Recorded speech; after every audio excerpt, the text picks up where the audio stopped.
10,552 मंत्र हैं उसमें।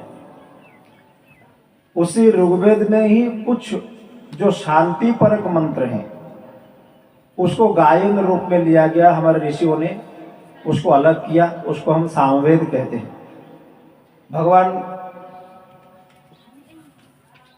योगेश्वर भगवान श्री कृष्ण ने गीता में अर्जुन को समझाते हुए कहते हैं कि वेदानाम सामवेदोस्मि, वेदों में मैं स्वयं सामवेद स्वरूप हूं।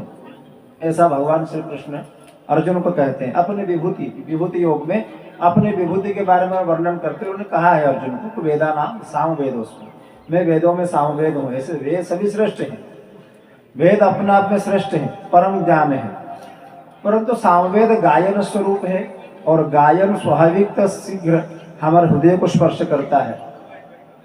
संगीत की ध्वनि हम सुन रहे हैं, भागवत के कथा के साथ साथ देख रहे हैं आप, संगीत की ध्वनि अगर संगीत से जुड़ा हुआ ना हो, केवल उसी शब्दों को वैसे ही बोल दिया जाए, उसमें संगीतबद्ध ना हो, आप स्वयं कल्पना करिए क्या उसको सुनने में उतनी रुचि होगी? नहीं होगी।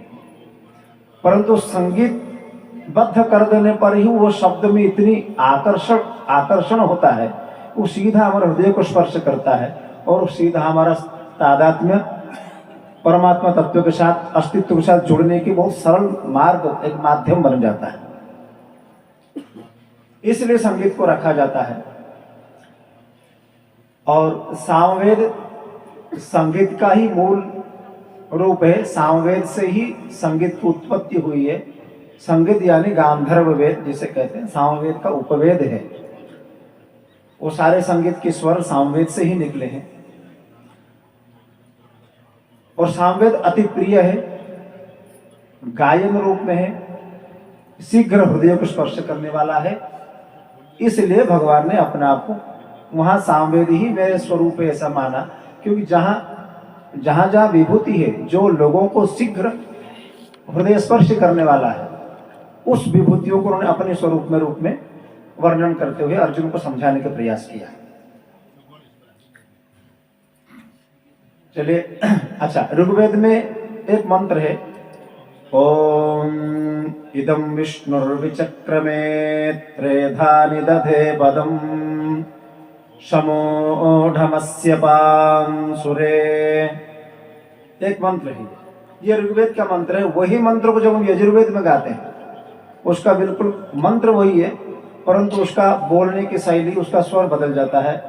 हरि ओम मा इदं विष्णुर्विचक्रमे त्रेधा निदधे पदं मा समूढमस्य पांसुरे स्वाहा। वही मंत्र है। ऋग्वेद में उसका स्वर कुछ और था, उसको बोलने की पद्धति कुछ और थी।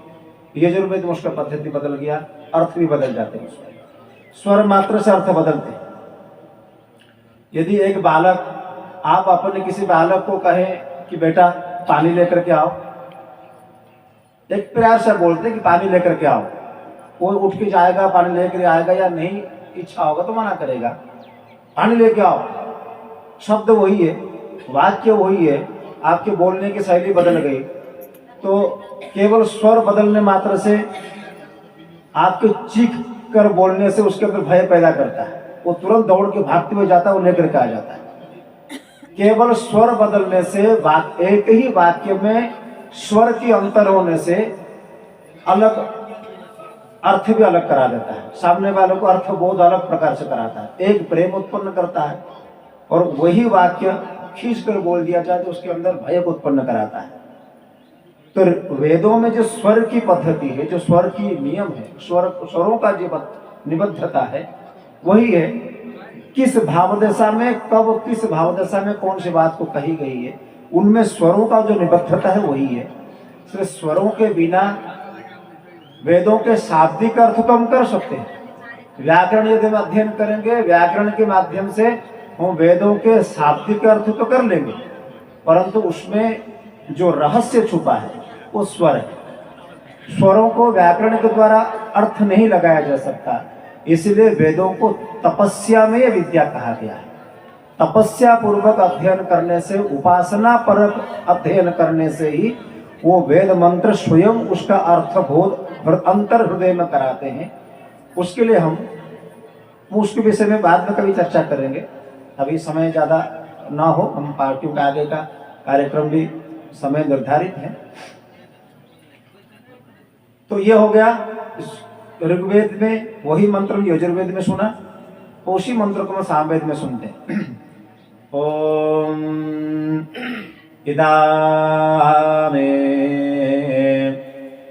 विष्णु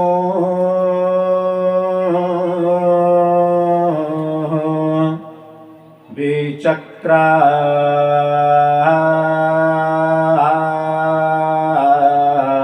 माजी त्रायधानी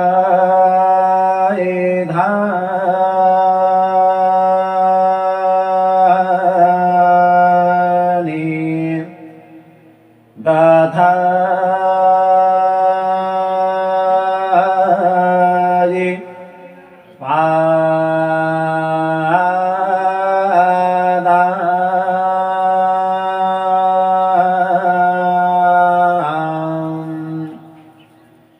समो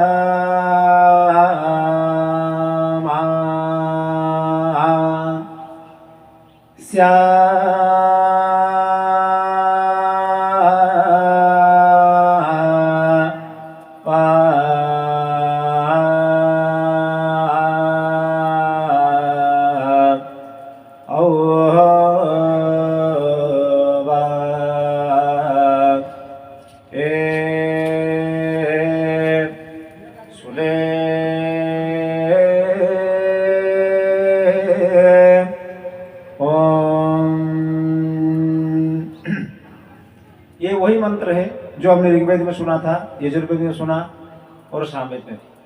लगभग ऋग्वेद के जितने मंत्र हैं वो सभी वेदों में उतने ही आते हैं।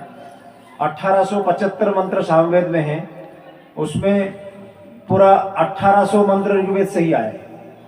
केवल 75 मंत्र किसी ऋषियों के द्वारा अन्य प्रकार से सुना गया, परंतु लगभग ऋग्वेद के 1800 मंत्र सामवेद में ही है और वो गायन रूप में है, इसलिए थोड़ा सा लंबा है।